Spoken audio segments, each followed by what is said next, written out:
Sommet de l'Amazonie s'est achevé hier soir sur un discours de clôture du président Lula qui a appelé les pays riches à contribuer financièrement aux efforts pour freiner la déforestation.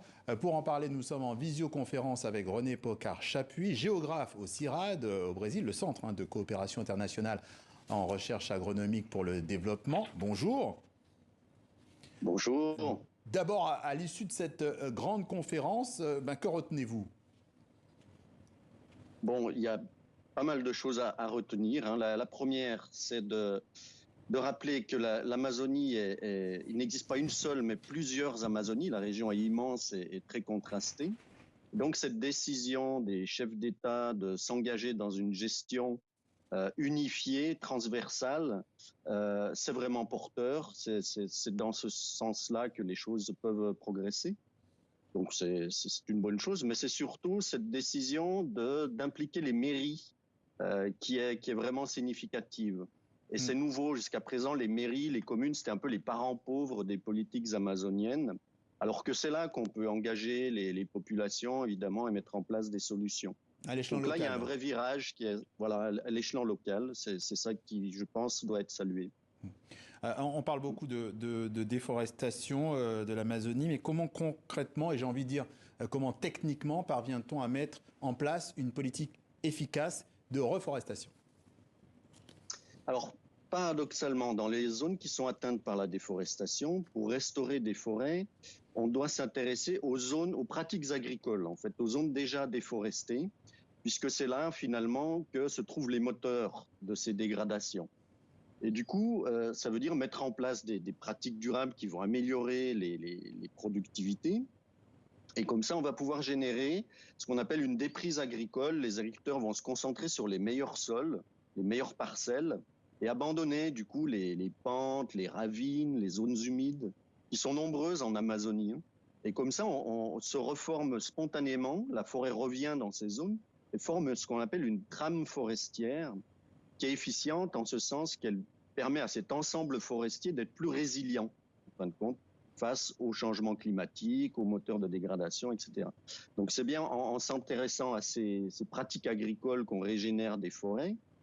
Finalement, ce qu'on régénère, c'est pas uniquement les forêts, ce sont des paysages qui vont être équilibrés, qui vont permettre à la fois de produire des aliments, des revenus pour les populations, et aussi des services écosystémiques, donc dans ces trames forestières.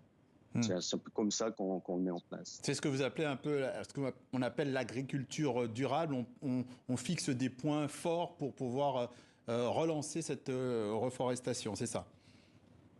Oui, alors l'agriculture durable, en fait, en Amazonie, on a des ressources naturelles renouvelables très puissantes, comme la chaleur, le rayonnement solaire, la pluviométrie.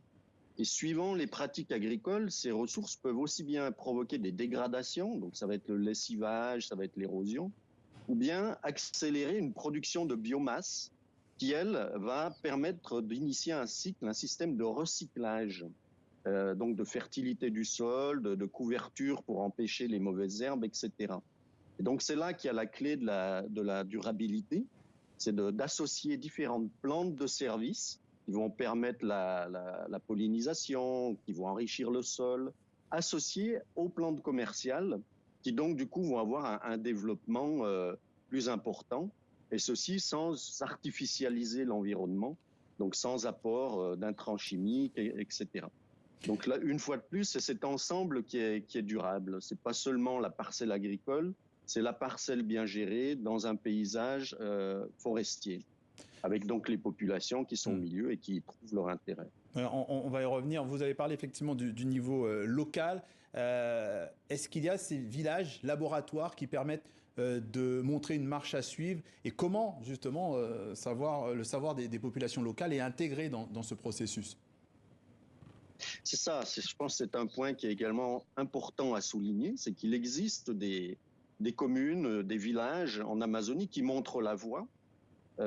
J'habite moi-même à Paragominas, qui est donc une commune grande comme les 2/3 de la Belgique. Ça reste des gros territoires. Et donc, dans le cadre du projet Terramaz, qui est financé par l'AFD, on met en place ce qu'on appelle une approche territoriale, qui est donc pilotée par la mairie, mais qui implique toute la diversité des acteurs locaux.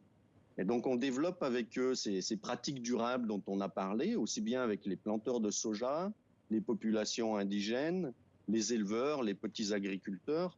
Et c'est avec cet ensemble-là que finalement, on arrive à recomposer une mosaïque de paysages efficients, ce que je vous ai décrit à l'instant. La mairie, de son côté, met en place un plan d'occupation des sols qui va permettre d'organiser justement dans l'espace ces trames forestières, ces zones préférentielles pour une activité ou une autre. Et puis on a sur tout ça un système de certification territoriale, où donc l'objet certifié, ça n'est pas seulement une ferme ou une filière, mais c'est l'ensemble de cette articulation du territoire et de ces activités, et on va attester de leur progrès. Et c'est cette certification qui permet en toute transparence, en fait, de montrer du coup l'intérêt d'investir territoire spécifiquement. Ce qui fait effectivement, pour progresser vers plus de durabilité, il y a besoin d'investissements. Ce sont ces investissements dont parlait Lula. Voilà. Merci à vous. René Pocard-Chapuis, géographe au CIRAD Brésil. Merci d'être passé par le journal de TV5 Monde.